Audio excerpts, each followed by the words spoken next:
primera computadora de propósito general, llamada ENIAC, computador e integrador numérico electrónico, fue diseñada y construida entre 1943 y 1945 en la Escuela Moore de la Universidad de Pensilvania por John Presper Ecker junto a un equipo de ingenieros. Esta computadora estaba compuesta por una gran cantidad de elementos, entre los cuales se destacan los tubos de vacío, inventados por el físico inglés John Ambrose Fleming en 1904, los cuales duraban poco tiempo de funcionamiento, por lo que se debían reemplazar al poco tiempo.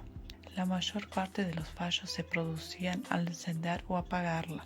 Estos tubos luego fueron reemplazados por transistores de menos costo, de duración más larga y bien más pequeños, los que son usados en la construcción de las computadoras modernas integrados a la unidad central de procesamiento CPU, el núcleo principal.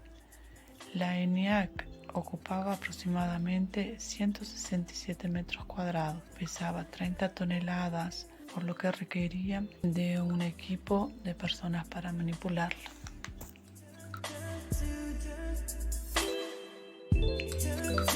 Cuando nosotros vamos a comprar una computadora, lo primero que nosotros vemos es la torre, el mouse, el teclado, el monitor, cuando en realidad lo más importante es lo que está dentro.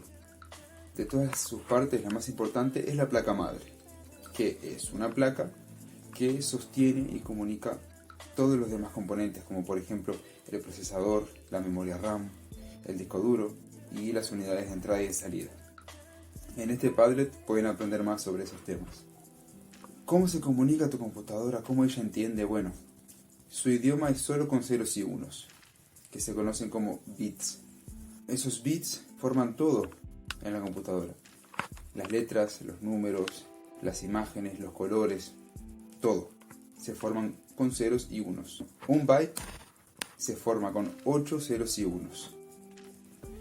La letra A, tu computadora lo entiende como 011000001, o sea que son 8 bits que forman un byte.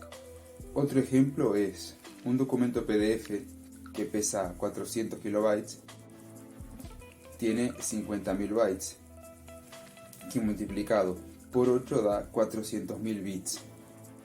¿Qué significa eso? En otras palabras, ese documento PDF que pesa 400 kilobytes, tu computadora solamente lo entiende como 400.000 ceros y unos.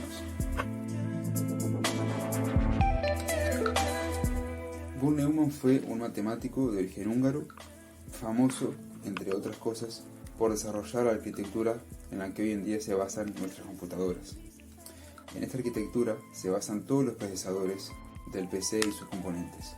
La unidad de control que capta y decodifica la información, la unidad lógico-aritmética o ALU que realiza esas operaciones matemáticas y de lógica que necesitan los programas para ejecutarse.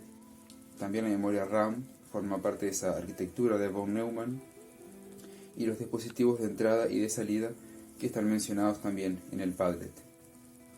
Cuando nuestra computadora, por ejemplo, está lenta o no logra procesar algún programa muy pesado, se debe muy probablemente que alguna parte de la arquitectura von Neumann de nuestra computadora tiene alguna falla o no tiene la capacidad suficiente para procesar la cantidad de información que necesita ese programa. En ese caso, hay que conseguir una computadora más avanzada y con más capacidad.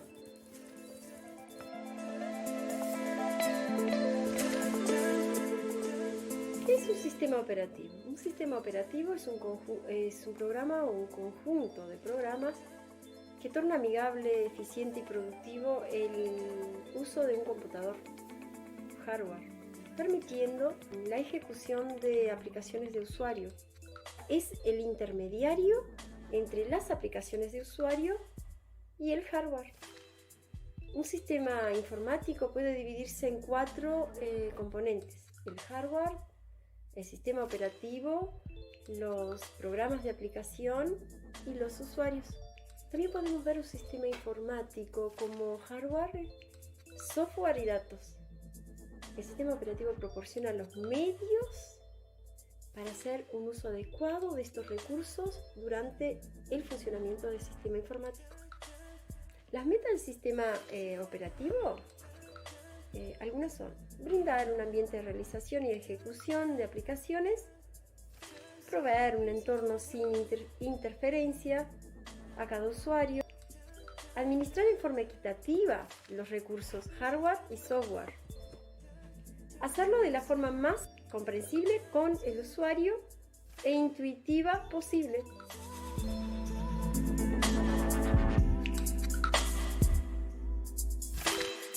Nuestros celulares y nuestras computadoras tienen software, son sistemas operativos de código libre o de código cerrado. Estos sistemas operativos nacen en 1969 con dos programadores, Ken Thompson y Denny Ritchie, quienes crean Multics en colaboración con el MIT, con el laboratorio Bell de AT&T para General Electric. Este sistema operativo es descartado por dificultades y Ken Thompson desenvuelve Unix. En 1972 Unix es reformulado y es distribuido por la AT&T a las compañías, a las universidades y al gobierno de Estados Unidos, quienes ayudan a crecer a este sistema operativo.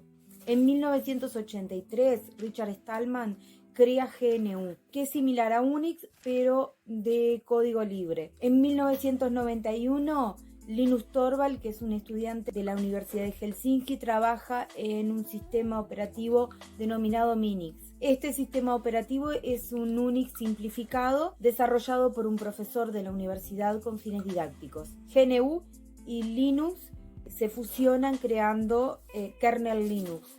En 1994 se lanza la primera versión de kernel Linux 1.0.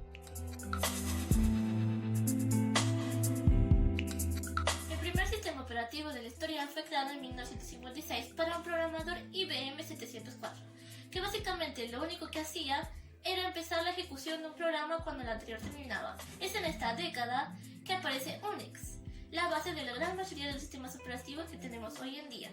En los años 70 se produjo un boom en cuestión de ordenadores personales, acercándose esto al público general de manera impensable hasta entonces. En los años 80 nacen sistemas como MacOS y Windows. En la década de los 90 hace su aparición Linux, publicándose la primera versión de núcleo en septiembre de 1991. Posteriormente se unirá al programa GNU, que es un sistema operativo completamente libre, similar a Unix, al que le faltaba para funcionar un núcleo funcional. Hoy en día la mayoría de la gente conoce a Linux como un sistema operativo, pero realmente se llama GNU Linux.